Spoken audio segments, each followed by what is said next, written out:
All right, Corey here, guys, with the Long Lacrosse Journal. We got Randy Staats on the line. Randy, how you doing, my man? It's good to have you on. Thanks, man. Thanks for having me. I'm doing all right, just kind of doing what everyone else is doing, trying to stay sane through all this stuff. Yeah, it's tough. It's tough, right? When you kind of have to kind of put a stop to everything you're used to doing and make the most of it. But you're home right now, right? Just kind of hanging out. Yeah, I'm in Six Nations, just trying to keep up with my workouts and keep the stick in my hand. Been watching a lot of YouTube lacrosse, so that's how I've been getting by. But yeah, man, I'm just trying to grind through. Yeah, YouTube's been like during these times. I've been logging a lot of hours, just like watching some old games and like doing the rewind, kind of Yeah, clips thrown on Instagram. You want? Do you yeah. mind? Yeah, sorry. Go ahead. I'm usually never like on my computer or anything, but like this past like month and a half, I've been just like dialed into like the IL indoor and lacrosse, and actually kind of trying to keep up with whatever's getting out there. Are you watching old games of games that you participate in, or also you just watching some other guys out there in the league and generally watching? Yeah, I watched some of the old memorable games that I've been in, I guess, and then I watched just highlights mostly, just like of like Casey Powell or like John Grant Jr., just like guys like that, Colin Doyle. But yeah, I've watched. There's this old box across video called it's a Six Nations Chiefs video from the '90s. It's a pretty good, pretty old school, tough little clip there. So I was watching that, and it was pretty crazy to see how much the game's changed. Yeah. Now I'm just kind of curious when you watch some of the other pro athletes and some of the other pros that have been, just had a huge impact on the sport in terms of like what they've done. Like why are you watching those guys? What do you get out of those games? I just think it's sick, just because like I watched like Junior John Grant Jr. to me, he's like the stuff he does in like game situations. Like I would never think of to throw like a reverse backhand like 5 yards up on a field net, you know what I mean, and then put it top corner. So like just watching the way he like moves his body and like places the ball, whether it's between the legs or around the world or just straight up shooting, I think just watching it is like, oh man, so I want to try to put that into my game a little bit. But I usually watch these clips to try and, well, when I was younger, to incorporate it into like my game. So I would take something from like say Cody Jamieson or Colin Doyle, like their shot or like a way they set a pick, and then I would try to like practice it and then throw it into my game. That's awesome. It's kind of cool because I was actually just on the line with another Epic pro athlete who's a little younger than you, Austin, and Austin Shanks, and he does the same thing now. Yeah. And he mentioned you as a player that he kind of tries to look to add some tools to his belt, which I think is sweet because like you're becoming essentially a role model and someone who kids look up to expand their game, and you're here doing the same thing to some of the greats. So I think that's really cool you do that, and it's nice you have the ability, I guess, to do that right now considering what's going on. Yeah, man, that's that's pretty cool coming from him. Yeah, no doubt. So hey, let's go back a little bit here. Take us through just kind of your roots and your connection to the sport, and how it kind of morphed and evolved into you becoming a pro lacrosse player today. Okay, yeah. Well, I mean, I grew up on Six Nations reservation in Canada, Ontario. I got introduced to the game at a very young age. I think I was like 3 when I started playing. My dad and my uncles all played lacrosse and hockey. So my cousins and pretty much my whole family's, I've always been around the game, and it's always been around me. So growing up here too, I mean, you don't get too far without seeing a lacrosse net or somebody playing lacrosse. So growing up in that environment, you're kind of always around it, and you always have role models and people who you look up to that have either gone to play. Junior A for me was like what I wanted to do when I was like 8 to 11, you know what I mean? 8 to 13 or 14. And so always wanting to kind of achieve that goal, and then seeing those players, go on to college and then go on to play pro, either field or box, kind of motivated me and kind of gave me a drive to kind of do what they're doing or try to do it better. So I've always had kind of something pushing me, role model examples. Um, so yeah, that's kind of the big thing. And then, I mean, growing up with my brother, we had a lot of backyard games. So he would go in that most of the time back then. Now it's kind of even, but so yeah, we just kind of always been around the game, and like I said, being from Six Nations, having that native culture in me and around me, the game is always passed down. And so by having that, it's something special. Do you feel as though like you and your brother kind of like push each other to, be better versions of yourselves in the sport? Yeah, I think we were actually playing catch yesterday, but I think you know, he see me get rookie of the year, and he see me, like break the points record in the NLL, and I know that was on his radar to get rookie of the year, which he did, and then to beat the points thing. Unfortunately, he got hurt that year, but I think we set little goals, like trying to win stuff like that, or trying to win championships. That's that's definitely how we hold ourselves accountable. But yeah, it's always a little competition between us. That's cool. Friendly brotherly Yeah, competition yeah, is better, right? It's all good. exactly. Do Yeah. you mind touching on your recruiting process, just kind of how you ended up at Cuse and Yeah. So when I was growing up, I mean, I grew up playing here. I thought about going to prep school in the States and thought about going that route. And then Brody Merrill, who runs the Hill Academy, kind of got in touch with me and one of my best friends. So we both went to the Hill Academy, played there for a year and a half. Was getting letters, like doing the whole like turkey shoot and going down and playing so I could get seen, which was amazing. You learn so much. And I didn't start playing field lacrosse until I think it was like the 7th or 8th grade. So I was fairly new to it. I was just playing box and played box outside basically. Um, but yeah, I was getting recruited by a lot of kind of Division I schools through grade 9 and grade 10. And then I left the Hill, just different circumstances, so I came back home and went to school here, just off the res in Six Nations. And then, stuck with school. Unfortunately, my grades weren't where they should have been. Looking back on it now, knowing what I know now to what I know then, I would have definitely buckled down more, you know, with regards to like taking the right classes and doing the right steps to getting into a Division I school, um, rather than heading to OCC.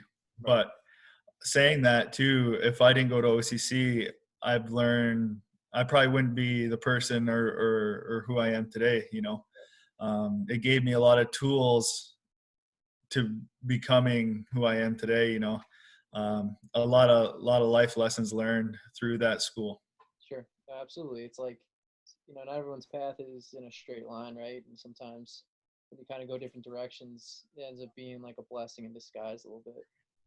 Yeah, exactly. And OCC for me too. I tell a lot of people like they really taught me how to play like the game of field lacrosse. You know what I mean? Like the slide packages, the different options off the slide packages, or the different sets of offenses. Like I didn't really have that growing up, so Sure. Learning that there. And then once I got to Syracuse, really taking it to a different level and kind of learning the ins and outs of kind of everything. Did you feel like once you got to Cuse and like you kind of dedicated, pretty much all your time to the field game and to playing at, the highest level collegiately, that you kind of just took off really quickly, or was there kind of like bumps along the way in terms of just that adjustment to, just playing at that level, and strictly playing field lacrosse? No, I don't think so. I think when I got to Syracuse, it was more of learning the system. of the offense. You know, knowing where to be, knowing like when to move. You know, there was a whole different type of ball game basically. Mhm. Uh, once I got there, but once I got it down, it was pretty comfortable for me to play at that level, and you know, I was reading and reacting kind of everything that was thrown at me, which was good. What was some of the more memorable moments or a moment that stood out when you're at Cuse as a player that you kind of still think about today? Oh, got this question asked me the other day. Unfortunately, it was what sticks out to me is when we lost to go to the Final Four. That's a big one that I don't think will ever leave. But the most memorable for me personally is probably walking into the dome and getting my name called for the first time. Hmm. That was something I've seen, like Brett Bucktooth, you know, Marshall Abrams, Cody Jameson, Sid Smith, those guys who I looked up to my whole life. Um, I've sat in the crowd watching that, and then finally getting my chance to hear my name and see myself. I'm getting goosebumps. See myself on the jumbotron and you know, going through the line and lining up at midfield. That's something that will never leave me.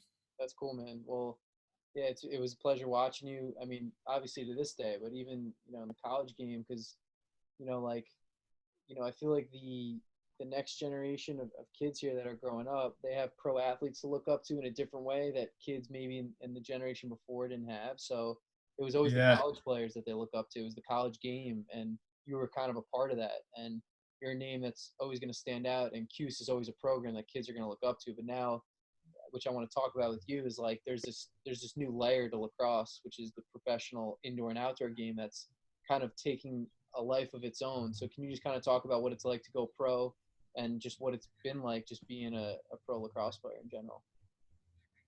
Yeah, it's been interesting, you know, like I've always had like I'm good friends with like Cody Jameson and Craig Point, those guys who've played lacrosse. So I've always been kind of around pro lacrosse without being in it. You know what I mean? So I've always had, you know, some sort of like, I guess, my own perception of it. But I mean, you know, getting paid to do something you love to do is something, you know, you can't really. It's awesome. Yeah. It's amazing, and you know, you might not get paid a lot, but if you work at it and you do your thing, you know, hopefully one day we can see our game changing. But being one, I mean, it's awesome. You know, you get well, for me, I'm fortunate enough to play box and field, so my seasons usually start in November, training camp, go until June in the NLL, and then start usually May or in June too for the MLL. So it's a long haul. You know, I'm away from my family a lot. I got a young daughter and my girlfriend, and we got one on the way. So Nice. my weekends are gone from June until, I mean, sorry, November until August, because I play senior A lacrosse too for the Chiefs. So I'm pretty busy, you know, all year round, which is Yeah. nice. Well, it's nice. Congrats on your young family, man. That's cool. It's exciting. I got a young daughter myself, so I get it. And like these times, I mean, that's probably one of the positives, right? Coming from being at home and hanging out, getting that family time, which is pretty cool.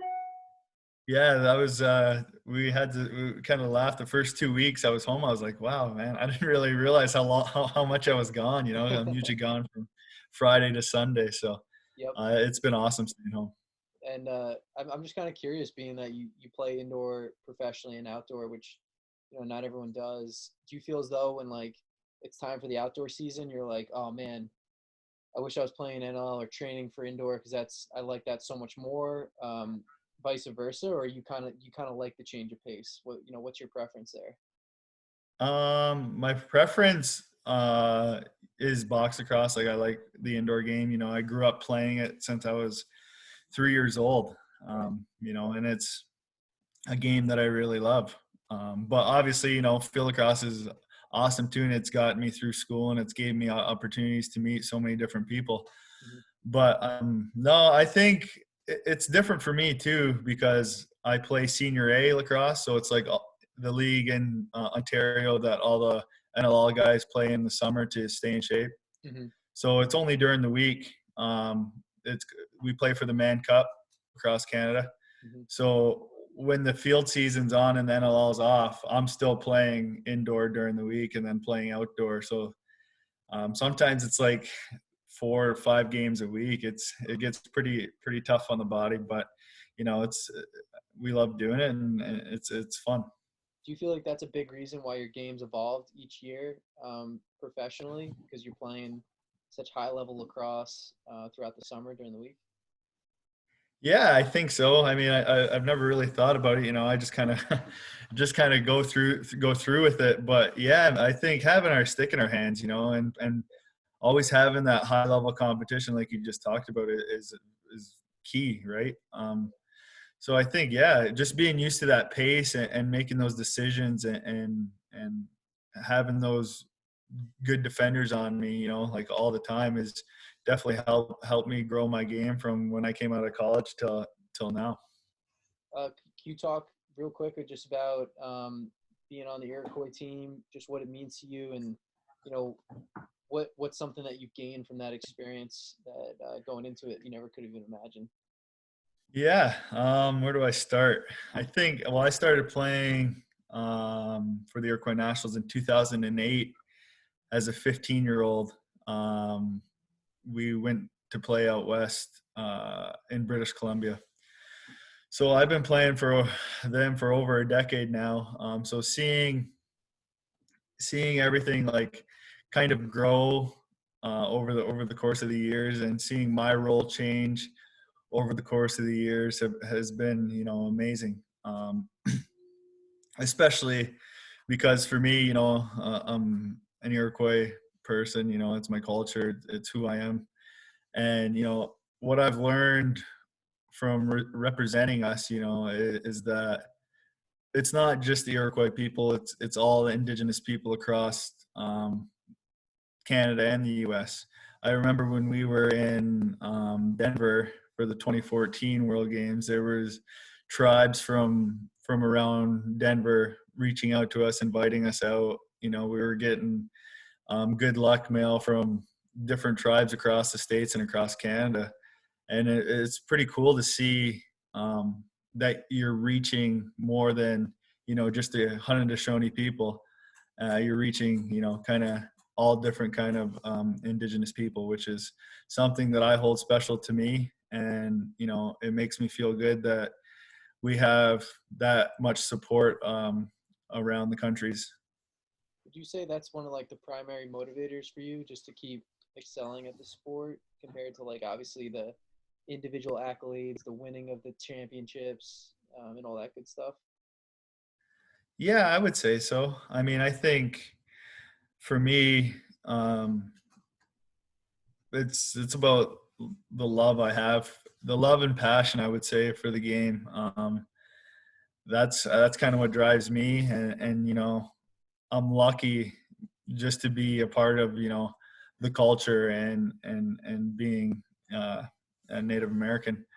But it does drive me. It drives me to play for my family, play for different people who I don't even know, that are Indigenous and that are watching the Iroquois team. Um, so yeah, I think it's definitely a passion of mine, and it definitely keeps me going. That's awesome. One way I always like to leave these kinds of conversations, Randy, which have been great, like just there's gonna be younger guys that are gonna be watching this interview and just kind of looking up to you and saying like, hey, I want to play, I want to play at the next level one day. What's maybe one piece of advice you can give to a young kid like that, just like you were back in the day, just kind of looking up to some of the best players in the world? Yeah, I think we talked about it at the beginning of this segment. Watching other players, if it's on YouTube or if it's at a tournament, you see a sick player, or if it's your favorite pro player or college player, take what they do and incorporate to your game, because it's great that you can. It's good to have your own own game, but if you can branch out and take things from other people and then make it your own, I think that's something very special. And it's hard to stop, because once you become your own player, and you keep doing the same things over and over and over and over again, defenses and teams react to that. So if you can always evolve and change your game, and make it better, I think that's the biggest thing. And I'm still trying to do that.